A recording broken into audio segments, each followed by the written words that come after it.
ప్రతి ప్రేమ జంట సీతారాములు కాకపోయినా వాళ్ళు గెలిపించడానికి మాత్రం నువ్వే ఉండాలి.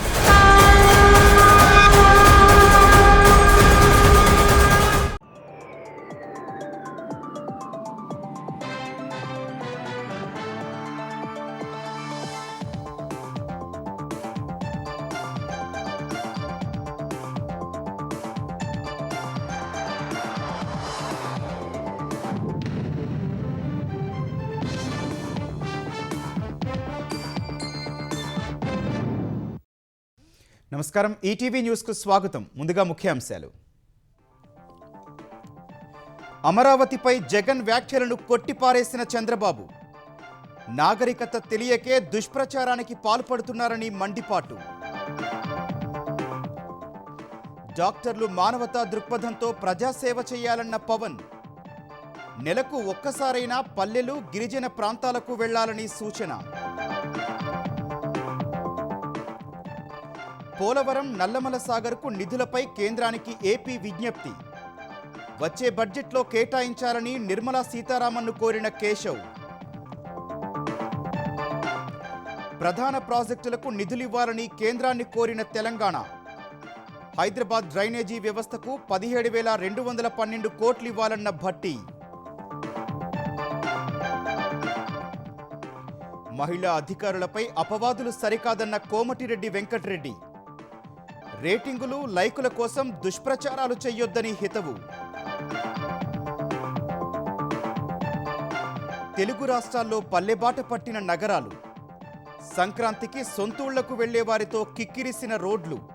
రద్దీగా మారిన బస్టాండ్లు, రైల్వే స్టేషన్లు.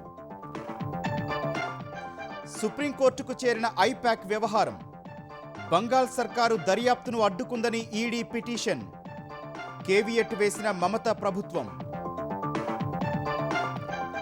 ట్రంప్ స్వాధీన ప్రయత్నాలు సాగనివ్వబోమన్న గ్రీన్లాండ్.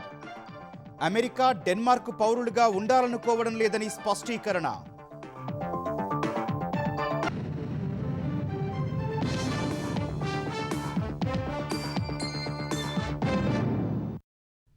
జగన్కు నాగరికత తెలిస్తే నదుల గురించి దుష్ప్రచారం చేయడని ముఖ్యమంత్రి చంద్రబాబు ధ్వజమెత్తారు. సింధు నాగరికత ఎలా వచ్చిందో అతను తెలుసుకుంటే మంచిదని హితవు పలికారు. నీటి విషయంలో గొడవలకు పోతే నష్టపోయేది తెలుగు ప్రజలేనని స్పష్టం చేశారు.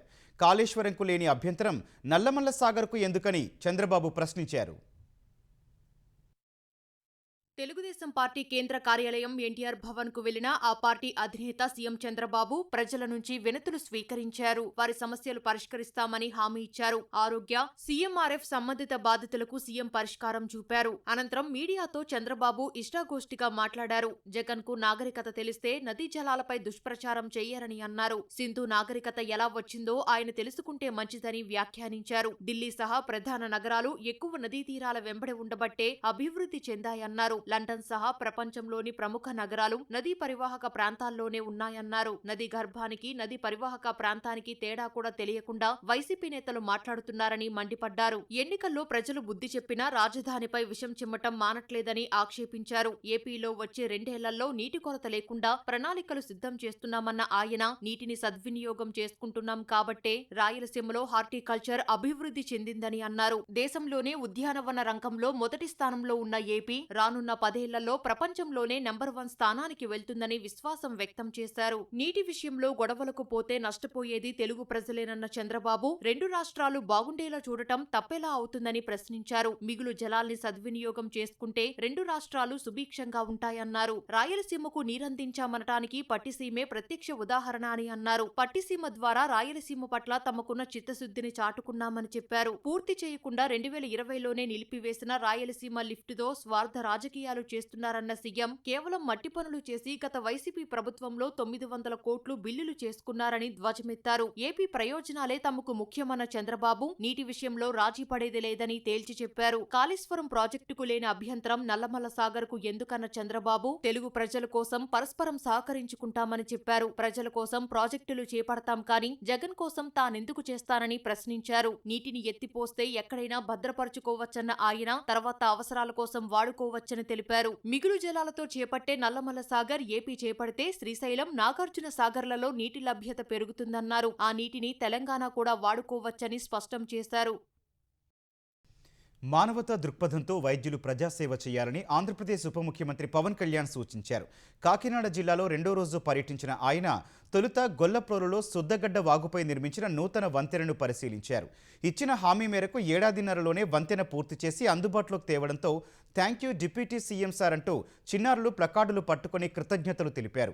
అనంతరం కాకినాడ వెళ్లిన పవన్ జిల్లా పోలీస్ కార్యాలయంలో ఉన్నతాధికారులతో సమీక్ష నిర్వహించారు. సామాజిక మాధ్యమాల్లో అసభ్యకర పోస్టులు అదుపు చేయడంపై దృష్టి పెట్టాలని పోలీసు ఉన్నతాధికారులకు సూచించారు. తర్వాత రంగరాయ వైద్య కళాశాల పూర్వ విద్యార్థుల సమ్మేళనానికి హాజరయ్యారు. రామ్కోసలో ఆధునికీకరణ పనులకు శంకుస్థాపన చేశారు. డాక్టర్లు ఎంత బిజీగా ఉన్నా నెలలో ఒక్కసారైనా గిరిజన ప్రాంతాలు పల్లెలకు వెళ్లి పేదలకు వైద్య సేవలు అందించాలని పవన్ కోరారు.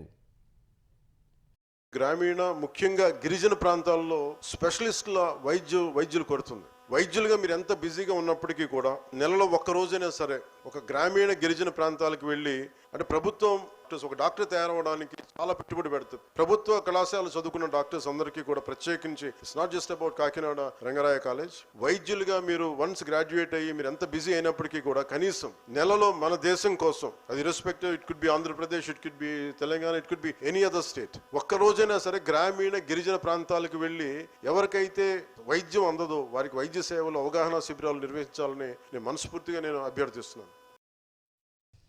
కోనసీమ జిల్లా ఇరుసుమండలో భయపెట్టిన బ్లోఅవుట్ శాంతించింది. మోరిఫై డ్రిల్లింగ్ సైట్లోని బావిలో 5 రోజులు ఉవ్వెత్తున ఎగిసిపడిన మంటలు ఎట్టకేలకు అదుపులోకి వచ్చాయి.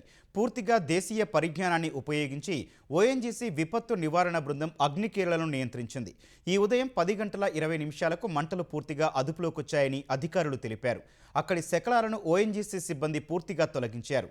అగ్నికీలలు ఆగిన పరిసరాలు వేడిగా ఉండటంతో శీతలీకరణ ప్రక్రియ కోసం వాటర్ అంబ్రెల్లా ద్వారా నీరు వెదజల్లారు. అనంతరం వెల్ క్యాంపింగ్ పనులు పూర్తి చేసిన అధికారులు సంబరాలు చేసుకున్నారు. బావి వద్ద బ్లోఅవుట్ ప్రివెంటర్ అమర్చారు. అతి తక్కువ సమయంలోనే మంటల్ని నియంత్రించడంపై ఎంపీ హరీష్ ఓఎన్జీసీ విపత్తు నివారణ బృందానికి అభినందనలు తెలిపారు. ప్రభుత్వ ఆదేశాల మేరకు బాధితులకు పరిహారం అందిస్తామని చెప్పారు. రాజధాని అమరావతి నిర్మాణం, నదుల అనుసంధానం, రాయలసీమ సమగ్రాభివృద్ధికి నిధులు కేటాయించాలని ఆంధ్రప్రదేశ్ ప్రభుత్వం కేంద్రాన్ని కోరింది. ఈ మేరకు కేంద్ర ఆర్థిక మంత్రి నిర్మలా సీతారామన్ నిర్వహించిన బడ్జెట్ ముందస్తు భేటీలో పాల్గొన్న ఏపీ ఆర్థిక మంత్రి పయ్యావుల కేశవ్ ఆంధ్రప్రదేశ్ అవసరాలను వివరించారు. విశాఖలో ఏర్పాటు చేసే ఆర్థిక ప్రాంతీయ అభివృద్ధి కేంద్రానికి 5,000 కోట్ల రూపాయలు కేటాయించాలని కోరారు. నదుల అనుసంధానం సహా పోలవరం, నల్లమల సాగర్ లింకు ప్రాజెక్టుకు ఆర్థిక సాయం చేయాలని విజ్ఞప్తి చేశారు. 2026 ఏప్రిల్ 1 నుంచి 16వ ఆర్థిక సంఘం సిఫార్సులు అమల్లోకి వస్తున్నందున ఏపీకి అత్యధిక రెవెన్యూ గ్రాంట్లు సహా భారీ మొత్తంలో పన్నుల పంపిణీ చేయాలని కేశవ్ కేంద్ర ఆర్థిక మంత్రిని కోరారు. సాస్కీ పథకం కింద ఏపీకి అధిక కేటాయింపులు జరపాలన్నారు. విద్య, ఆరోగ్యం, వ్యవసాయం, జీవనోపాధి కల్పించే ప్రాజెక్టులకు అనుగుణంగా పూర్వోదయ మార్గదర్శక సూత్రాలను అమలు చేయాలని విజ్ఞప్తి చేశారు. వచ్చే 3 ఏళ్లలో 41,000 కోట్లతో రాయలసీమ సమగ్ర అభివృద్ధి ప్రణాళికలు అమలు చేస్తే ఆ ప్రాంతం అంతర్జాతీయ హార్టికల్చర్ కేంద్రంగా మారుతుందని తెలిపారు. ఈసారి బడ్జెట్లో ఇందుకు నిధులు ఇవ్వాలని పయ్యావుల కేశవ్ కోరారు. గతేడాది కేంద్రం ఇచ్చిన 15,000 కోట్ల రూపాయలతో అమరావతి నిర్మాణం పునఃప్రారంభమైందన్న కేశవ్ హడ్కో, నాఫెడ్ ఏజెన్సీల నుంచి లభించే నిధులు 2వ దశలో ఇచ్చేందుకు తోడ్పాటును అందించాలని కోరారు. తెలంగాణ చేపట్టిన ప్రధాన ప్రాజెక్టులకు ఆర్థిక సాయం చేయాలని కేంద్రాన్ని కోరినట్లు ఉప ముఖ్యమంత్రి భట్టి విక్రమార్క వెల్లడించారు. కేంద్ర ఆర్థిక మంత్రి నిర్మలా సీతారామన్ నేతృత్వంలో జరిగిన ప్రీ బడ్జెట్ సమావేశంలో భట్టి పాల్గొన్నారు. తెలంగాణకు రీజనల్ రింగ్ రోడ్డును తక్షణమే మంజూరు చేయాలని కోరారు. హైదరాబాద్ మెట్రో 2వ దశపై త్వరగా నిర్ణయం తీసుకుని అనుమతులు ఇవ్వాలన్నారు. పాలమూరు రంగారెడ్డి ఎత్తిపోతల ప్రాజెక్టుకు జాతీయ హోదా, Musi river front development, radial రోడ్ల నిర్మాణానికి నిధులు ఇవ్వాలన్నారు. హైదరాబాద్ మురుగునీటి పారుదల ప్రణాళిక కోసం 17,212 కోట్లు కేటాయించాలని కోరారు. హైదరాబాద్లో ఐఐఎం ఏర్పాటు చేసి మిగిలిన జిల్లాల్లో కేంద్రీయ, జవహర్ నవోదయ విద్యాలయాలను ఏర్పాటు చేయాలన్నారు. పెద్దపల్లి, వరంగల్, ఆదిలాబాద్, కొత్తగూడెంలో విమానాశ్రయాలను మంజూరు చేయాలని కోరారు. రాష్ట్రాలకిస్తున్న 50 ఏళ్ల వడ్డీ లేని రుణాలను గ్రాంట్లుగా మార్చాలని, ఆ సహాయాన్ని రెట్టింపు చేయాలని కోరారు. విద్య, వైద్య రంగాల కోసం సేకరించే వనరులను ఎఫ్ఆర్బిఎం నుంచి మినహాయించాలని విజ్ఞప్తి చేశారు. కేంద్రం తన మొత్తం వ్యయంలో 20% కంటే ఎక్కువ రాష్ట్ర, ఉమ్మడి జాబితా అంశాలపై ఖర్చు చేస్తోందని, ఇందులో 25% తగ్గించి ఆ మొత్తంను నేరుగా రాష్ట్రాలకు బదిలీ చేయాలని భట్టి కేంద్ర మంత్రిని కోరారు. దాదాపు 1,55,000 కోట్ల సర్ఛార్జీలను మౌలిక సదుపాయాల నిధికి మళ్లించాలని లేదా ప్రాథమిక పన్ను రేట్లలో కలిపి రాష్ట్రాలకు వాటా ఇవ్వాలని విజ్ఞప్తి చేశారు. మహిళా ఐఏఎస్ అధికారులపై ఇటీవలే సామాజిక మాధ్యమాల్లో రాస్తున్న కథనాలపై తెలంగాణ రోడ్లు భవనాల శాఖ మంత్రి కోమటిరెడ్డి వెంకటరెడ్డి మండిపడ్డారు. నల్గొండ జిల్లాలో కలెక్టర్ బదిలీ విషయంలో నా ప్రమేయం ఉందనడంలో ఎలాంటి వాస్తవం లేదని స్పష్టం చేశారు. కలెక్టర్ బదిలీ వ్యవహారం మంత్రుల పరిధిలో ఉండదన్న ఆయన సీఎం, సీఎస్ మాత్రమే బదిలీ చేస్తారని కోమటిరెడ్డి వెంకటరెడ్డి చెప్పారు. ముఖ్యమంత్రి ఎప్పుడూ మంత్రులకు చెప్పి కలెక్టర్లను బదిలీ చేయరన్న మంత్రి మహిళా అధికారుల ఆత్మస్థైర్యం దెబ్బతినే కథనాలు రాయొద్దన్నారు. తమపై అభాండాలు వేసినా పర్వాలేదని చెప్పిన కోమటిరెడ్డి మహిళా ఐఏఎస్ అధికారులపై అపవాదు వేస్తే ఎలాగని ప్రశ్నించారు. ఈ అంశంపై డీజీపీ శివధర్ రెడ్డితో మాట్లాడినట్టు చెప్పిన మంత్రి సమగ్రంగా విచారించి బాధ్యులపై చర్యలు తీసుకుంటామని ఆయన హామీ ఇచ్చినట్టు వివరించారు. సోషల్ మీడియాలో ఇండైరెక్ట్ గా ఆఫీసర్ల మీద అభాండాలు వేయడాన్ని తీవ్రంగా ఖండిస్తూ మీడియా మిత్రులకు మీరు ఒకటే గుర్తుపెట్టుకోవాలి, మీకు కూడా భార్య పిల్లలు ఉంటారు, అక్క చెల్లెలు ఉంటారు, దగ్గర బంధువులు ఉంటారు, మీ ఇంట్లో మహిళలు ఉంటారు. వాళ్ళని కూడా ఎవరైనా ఈ విధంగా మీ మీద అంటే మీరు ఎంత బాధపడతారో ఆలోచించుకోవాలి. రాజకీయ నాయకులు అంటారా, ముఖ్యమంత్రి మీద కూడా వచ్చినాయి సోషల్ మీడియాలో, కొన్ని నా మీద వచ్చినాయి, నిన్న మొన్న ఇంకో మంత్రి మీద కూడా వచ్చినాయి. మేము తట్టుకుంటాం. నా బాధల్లో ఏంటంటే ఒక ఐఏఎస్ మహిళలు ఐఏఎస్ ఐపీఎస్ అవుడే తప్ప అరే జిల్లా మినిస్టర్ గా వస్తే పక్క కూర్చుంటారు. వాళ్ళ గురించి నేను ఆలోచించేది, దేవుడు ఉన్నాడు, దేవుడు తప్పు చేసినోడు శిక్షిస్తాడు.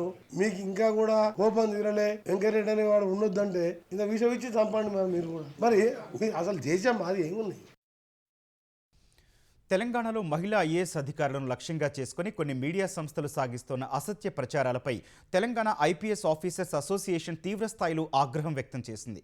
ఆయా కథనాలను జర్నలిజం ముసుగులో చేస్తున్న క్యారెక్టర్ అసోసియేషన్గా అభివర్ణించింది. నిరాధారమైన ఆరోపణలు కేవలం వ్యక్తులపైనే కాకుండా మొత్తం పాలనా వ్యవస్థతో పాటు ప్రజాస్వామ్య సంస్థల పునాదులనే దెబ్బతీస్తాయని అసోసియేషన్ హెచ్చరించింది. మహిళా అధికారుల పోస్టింగ్స్, వ్యక్తిగత ప్రవర్తనపై తప్పుడు ప్రచారాలు చేయడం అనైతికమని, స్త్రీ ద్వేషపూరిత మనస్తత్వానికి నిదర్శనమని పేర్కొంది. తప్పుడు కథనాలు ప్రసారం చేసిన మీడియా సంస్థలు వెంటనే బేషరతుగా బహిరంగ క్షమాపణలు చెప్పి గౌరవానికి భంగం కలిగించే కంటెంట్ను తక్షణమే తొలగించాలని డిమాండ్ చేసింది. తెలంగాణలో త్వరలో జరగనున్న మున్సిపల్ ఎన్నికల్లో పోటీ చేయనున్నట్టు జనసేన ప్రకటించింది. ఈ మేరకు సామాజిక మాధ్యమం ఎక్స్లో పోస్టు పెట్టిన ఆ పార్టీ త్వరలోనే ఎన్నికల కార్యాచరణ ప్రకటిస్తామని తెలిపింది. తెలంగాణలో మున్సిపల్ ఎన్నికలకు ఎక్కువ సమయం లేదన్న జనసేన ప్రతి జన సైనికుడు, వీర మహిళ ప్రచారానికి సిద్ధం కావాలని ఆ పోస్టులో సూచించింది. తెలంగాణలో పార్టీని సంస్థాగతంగా బలోపేతం చేసే దిశలో త్వరలోనే కమిటీలు ఏర్పాటు చేస్తామని వెల్లడించింది. కోల్కతాలోని ఐపాక్ సంస్థ కార్యాలయంపై దాడుల కేసులో కేంద్ర దర్యాప్తు సంస్థ ఈడీ, పశ్చిమ బంగాల్ ప్రభుత్వం సుప్రీంకోర్టును ఆశ్రయించాయి. ఐపాక్ సంస్థలో సోదాల సమయంలో సీఎం మమతా బెనర్జీ అడ్డుకున్నారని ఈడీ సుప్రీంకోర్టులో పిటిషన్ దాఖలు చేసింది. దర్యాప్తు చేయనీయకుండా ప్రభుత్వ యంత్రాంగంతో కలిసి అడ్డుకున్నారని పేర్కొంది. ఈ విషయంపై విచారణ చేపట్టాలని సుప్రీంకోర్టును ఈడీ కోరింది. పశ్చిమ బంగాల్ ప్రభుత్వం సైతం సుప్రీంకోర్టులో కేవియట్ దాఖలు చేసింది. ఐపాక్ సంస్థపై దాడుల కేసులో తమ వాదనలు కూడా వినాలని కోరింది. అంతవరకు ఎలాంటి ఆదేశాలు ఇవ్వకూడదని సుప్రీంకోర్టుకు పశ్చిమ బంగాల్ ప్రభుత్వం విజ్ఞప్తి చేసింది. మరోవైపు పశ్చిమ బంగాల్లో నిర్వహిస్తున్న ఎస్ఐఆర్కు వ్యతిరేకంగా సీఈసీ జ్ఞానేష్ కుమార్కు సీఎం మమతా బెనర్జీ లేఖ రాశారు. ఓటరు జాబితాను సరిచేయడానికి బదులు అర్హులైన ఓటర్లను తొలగిస్తున్నారని ఆరోపించారు. ఎస్ఐఆర్ ప్రక్రియ మొత్తం రాజకీయ పక్షపాతంతో జరుగుతోందని మమతా బెనర్జీ లేఖలో ఆరోపించారు. తెలుగు రాష్ట్రాల్లో పట్టణాలు పల్లెబాట పట్టాయి. సంక్రాంతి కోసం సొంత వాహనాల్లో స్వస్థలాలకు బయలుదేరిన వారితో రహదారులు రద్దీగా మారాయి. హైదరాబాద్ నుంచి ఆంధ్రప్రదేశ్ వైపు వెళ్లే రహదారులు, తెలంగాణ జిల్లాల వైపు రోడ్లు వాహనాలతో కిటకిటలాడుతున్నాయి. జాతీయ రహదారులపై ఉన్న టోల్ ప్లాజాల వద్ద వాహనాలు బారులు తీరాయి. సంక్రాంతి పండుగ సెలవులు ప్రారంభం కావడంతో సొంతూళ్ల బాటపట్టిన పట్నం వాసులతో ప్రధాన రహదారుల్లో రద్దీ పెరిగింది. హైదరాబాద్ నుంచి ఆంధ్రప్రదేశ్ వైపు వెళ్లే వాహనాలతో హైదరాబాద్, విజయవాడ జాతీయ రహదారిపై రద్దీ నెలకొంది. వాహనాలు నెమ్మదిగా కదులుతున్నాయి. చౌటుప్పల్, పతంగి టోల్ ప్లాజా, చిట్యాల వద్ద వాహనాల రద్దీ పెరిగింది. ట్రాఫిక్ పోలీసులు రద్దీ నియంత్రణకు చర్యలు చేపట్టారు.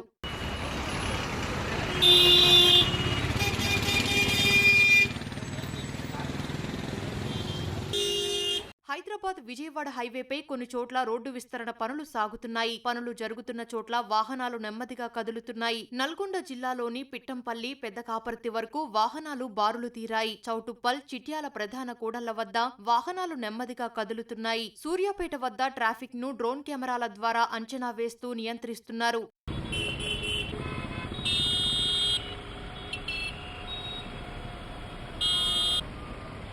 అటు హైదరాబాద్ విజయవాడ జాతీయ రహదారిపై రద్దీని నియంత్రించేందుకు అధికారులు ప్రత్యేక చర్యలు చేపట్టారు. హైదరాబాద్ నుంచి విజయవాడ వైపు వెళ్లే వాహనదారులు ప్రత్యామ్నాయ మార్గాల్లో వెళ్లాలని పోలీసులు సూచిస్తున్నారు. చౌటుప్పల్, పతంగి టోల్ ప్లాజాల వద్ద ట్రాఫిక్ లో చిక్కుకోకుండా ఉండేందుకు భువనగిరి, రామన్నపేట మీదుగా చిట్యాలకు చేరుకోవాలని సూచిస్తున్నారు. గుంటూరు, ఒంగోలు వైపు వెళ్లేవారు నాగార్జున సాగర్ హైవే మీదుగా వెళ్లాలని సూచించారు.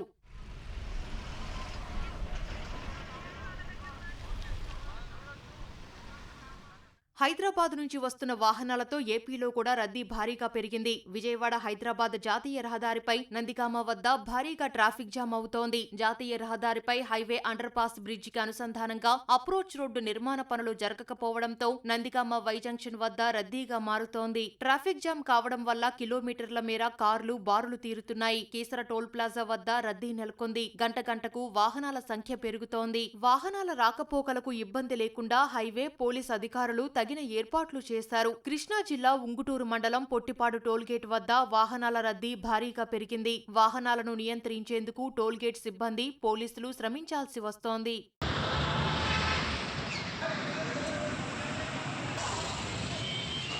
మరోవైపు తెలంగాణలోని జిల్లాల వైపు వెళ్లే వాహనాలతోనూ ప్రధాన రహదారుల్లో రద్దీ నెలకొంది. మహబూబ్ నగర్, కరీంనగర్, వరంగల్ వైపు వెళ్లే వాహనాలతో జాతీయ, రాష్ట్ర రహదారులపై రద్దీ పెరిగింది. రద్దీని నియంత్రించేందుకు పోలీసులు చర్యలు తీసుకుంటున్నారు. సంక్రాంతి పండుగకు సొంతూళ్లకు వెళ్లే ప్రయాణికులతో తెలుగు రాష్ట్రాల్లోని ప్రముఖ రైల్వే స్టేషన్లు, బస్టాండ్లు కిటకిటలాడుతున్నాయి. హైదరాబాద్, సికింద్రాబాద్లో ఎంజీబీఎస్, జేబీఎస్ ప్రాంగణాలు సొంతూళ్లకు వెళ్లే వారితో నిండిపోయాయి. రద్దీకి అనుగుణంగా తెలంగాణ ఆర్టీసీ ప్రత్యేక బస్సులు నడుపుతోంది. సికింద్రాబాద్, కాచిగూడ, నాంపల్లి రైల్వే స్టేషన్లు కూడా సొంతూళ్లకు వెళ్లే వారితో కిటకిటలాడుతున్నాయి. ప్రయాణికుల రద్దీకి అనుగుణంగా రైల్వే శాఖ ప్రత్యేక ఏర్పాట్లు చేసింది. అటు విజయవాడలోని పండిట్ నెహ్రూ బస్టాండ్ నుంచి ప్రయాణికుల రద్దీకి అనుగుణంగా వివిధ ప్రాంతాలకు 500 ప్రత్యేక సర్వీసులు నడుపుతున్నారు. ప్రయాణికుల రద్దీ పెరిగితే ఇంకా అదనపు సర్వీసులు నడుపుతామని ఆర్టీసీ అధికారులు తెలిపారు. విజయవాడ రైల్వే స్టేషన్లోనూ ప్రయాణికుల రద్దీ భారీగా పెరిగింది. స్వగ్రామాలకు వెళ్లేందుకు వివిధ ప్రాంతాల నుంచి ప్రయాణికులు పెద్ద సంఖ్యలో విజయవాడ రైల్వే స్టేషన్ నుంచి బయలుదేరుతున్నారు. తెలంగాణ జిల్లాల సరిహద్దుల మార్పులు, చేర్పుల సందర్భంలో హుస్నాబాద్ ప్రాంతాన్ని కరీంనగర్ జిల్లాలో కలపడం తథ్యమని మంత్రి పొన్నం ప్రభాకర్ తెలిపారు. సిద్దిపేట జిల్లా హుస్నాబాద్లో అర్బన్ ఫారెస్ట్కు మంత్రి శంకుస్థాపన చేశారు. ఈ సందర్భంగా మాట్లాడిన ఆయన జిల్లాల పునర్విభజన సమయంలో హుస్నాబాద్ను బలవంతంగా సిద్దిపేట జిల్లాలో కలిపారని ఆరోపించారు. హుస్నాబాద్ ప్రాంతం కరీంనగర్ జిల్లాలో ఉండాలనేది ఇక్కడి ప్రజల ఆకాంక్ష అని వెల్లడించారు. ఇదే అంశాన్ని సీఎం రేవంత్ రెడ్డి దృష్టికి తీసుకెళ్లినట్లు మంత్రి వివరించారు. జిల్లాలకు సంబంధించి హుస్నాబాద్ ప్రాంత ప్రజలందరి ఆకాంక్ష బలవంతంగా కలిపినారు. ఈ జిల్లా కరీంనగర్ లో ఉండాలని కోరిక. దానికి అనుగుణంగానే ఇక్కడ ప్రజల ఆకాంక్షకు అనుగుణంగా ప్రభుత్వంలో ఇప్పుడున్న ముఖ్యమంత్రి గారు గతంలో పిసిసి అధ్యక్షుడిగా అంబేద్కర్ చౌరస్తా సమావేశంలో ప్రకటించిన మాట అందరికీ తెలుసు. నేను స్థానిక శాసనసభ్యుడిగా ఈ అంశాన్ని గౌరవ ముఖ్యమంత్రి గారి దృష్టికి తీసుకెళ్లినాం. ఎప్పుడైనా సరిహద్దుల మార్పు, జిల్లాలకు సంబంధించినటువంటి సైంటిఫిక్ మెథడాలజీల మార్పు చేర్పుల సందర్భంలో ఈ ప్రాంతము ప్రజల ఆకాంక్షకు అనుగుణంగా కరీంనగర్లో కలపడం అనేటువంటి తథ్యం. తెలంగాణ జాగృతి అధ్యక్షురాలు కవిత ప్రశ్నలకు కేటీఆర్, హరీష్ రావులు సమాధానం చెప్పాలని తెలంగాణ పీసీసీ అధ్యక్షుడు మహేష్ కుమార్ గౌడ్ డిమాండ్ చేశారు. అవినీతిపై కానీ, పార్టీ పేరు మార్పుపై కానీ కవిత సంధించిన ప్రశ్నలకు ఎందుకు స్పందించడం లేదని వారిని ప్రశ్నించారు. సర్పంచ్ ఎన్నికల్లో, జూబ్లీహిల్స్ ఉప ఎన్నికలో సాధించిన విజయాలే కాంగ్రెస్ పాలనలో జరుగుతున్న అభివృద్ధి, సంక్షేమాలకు నిదర్శనమని స్పష్టం చేశారు. పక్కా ప్రణాళికలతో మున్సిపల్ ఎన్నికల రంగంలోకి దిగుతామన్న మహేష్ కుమార్ గౌడ్ మున్సిపల్ ఎన్నికల్లో 90% పైగా పురపాలికలను కైవసం చేసుకుంటామని విశ్వాసం వ్యక్తం చేశారు.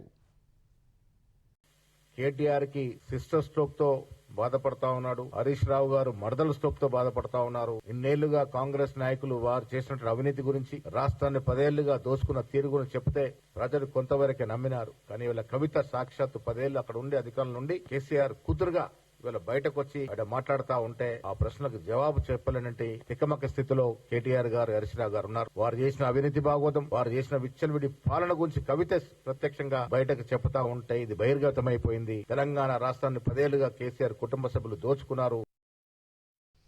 సైబర్ మోసగాళ్ల చేతిలో నిరక్షరాస్యులే కాదు ఉన్నత విద్యావంతులు మోసపోతూనే ఉన్నారు. షేర్ మార్కెట్లో పెట్టుబడులు పెడితే అధిక లాభాలు వస్తాయని నమ్మించి మాజీ ఐపీఎస్ అధికారి సతీమణికి సైబర్ కేటుగాళ్లు 2.58 కోట్ల రూపాయలు టోకరా వేశారు. మరిన్ని పెట్టుబడులు పెట్టాలని ఒత్తిడి చేయగా సదరు బాధితురాలు హైదరాబాద్ సైబర్ క్రైమ్ పోలీసులకు ఫిర్యాదు చేశారు. గతేడాది నవంబర్ చివరి వారంలో మాజీ ఐపీఎస్ అధికారి భార్య వాట్సాప్కు ఓ సందేశం వచ్చింది.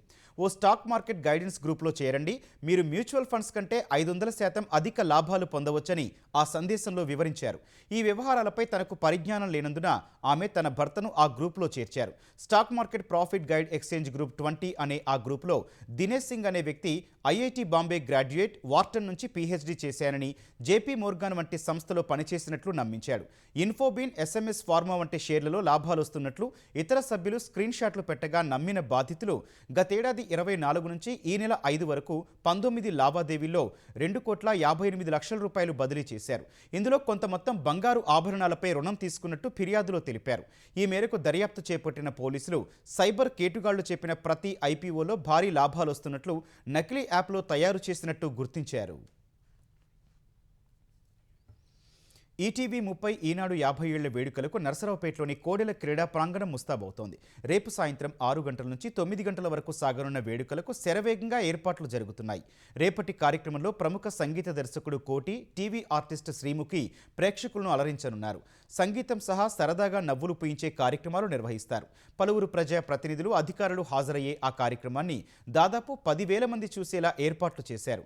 రేపు సాయంత్రం 5 గంటల నుంచి ప్రాంగణంలోకి పాసులు ఉన్నవారిని అనుమతిస్తారు. గ్రీన్లాండ్ ద్వీపాన్ని స్వాధీనం చేసుకునే విషయంలో తగిన చర్యలు తీసుకుంటామని అమెరికా అధ్యక్షుడు డొనాల్డ్ ట్రంప్ తెలిపారు. ఈ అంశంపై సులభతరమైన ఒప్పందం కుదుర్చుకోవాలని చూస్తున్నట్లు పేర్కొన్నారు. శ్వేత సౌధంలో మీడియాతో మాట్లాడిన ట్రంప్ గ్రీన్లాండ్ పరిణామాలను మరోసారి ప్రస్తావించారు. ఆ ప్రాంతం చుట్టూ ఉన్న జలాల్లో ఇప్పటికే రష్యా, చైనా తమ నౌకలను మోహరించున్నాయని, అమెరికా రంగంలోకి దిగకపోతే గ్రీన్లాండ్ను రష్యా లేదా చైనా ఆక్రమించుకునే ప్రమాదం ఉందని చెప్పారు. అమెరికాకు గ్రీన్లాండ్ వ్యూహాత్మకంగా, రక్షణపరంగా కీలకమైందన్నారు. ఆర్కిటిక్ ప్రాంతంలో ప్రత్యర్థులను ఎదుర్కోవడానికి దానిపై నియంత్రణ అవసరమని ట్రంప్ చెప్పారు. గ్రీన్లాండ్ను చర్చల ద్వారానే పొందాలని భావిస్తున్నట్టు చెప్పిన ట్రంప్ అది సాధ్యం కాకపోతే కఠిన మార్గాల్లో వెళ్తామని స్పష్టం చేశారు. అమెరికా అధ్యక్షుడు డొనాల్డ్ ట్రంప్ గ్రీన్లాండ్ను స్వాధీనం చేసుకోవడానికి పావులు కదుపుతోన్న వేళ ఈ అంశంపై అక్కడి పార్లమెంటు తీవ్రంగా స్పందించింది. ఈ మేరకు పార్లమెంట్లోని రాజకీయ పార్టీల నేతలు ఉమ్మడిగా ఓ ప్రకటన విడుదల చేశారు. తాము గ్రీన్లాండ్ పౌరులుగానే ఉండాలనుకుంటున్నామని అందులో స్పష్టం చేశారు. అమెరికా లేదా డెన్మార్క్ వాసులుగా ఉండాలనుకోవటం లేదన్నారు. గ్రీన్లాండ్ భవిష్యత్తును నిర్ణయించే అధికారం తమ ప్రజలకు మాత్రమే ఉందని, ఈ విషయంలో అమెరికా, డెన్మార్క్లకు ఎలాంటి సంబంధం లేదన్నారు. గ్రీన్లాండ్పై అమెరికా చులకన భావం వీడాలని చట్టసభ సభ్యులు తేల్చి చెప్పారు. H1B, L1 వంటి వీసాల ప్రీమియం ప్రాసెసింగ్ ఫీజులు పెంచుతున్నట్లు అమెరికా ప్రకటించింది. ప్రస్తుతం ఉన్న $2,805 నుంచి $2,965 పెంచింది. మార్చి 1 నుంచి ఈ పెంపు అమల్లోకి రానుంది. ఇతర వీసా కేటగిరీల ప్రాసెసింగ్ ఫీజుల్లో కూడా మార్పులు చేసింది. ఈ మేరకు US citizenship and immigration services ఓ ప్రకటనలో తెలిపింది.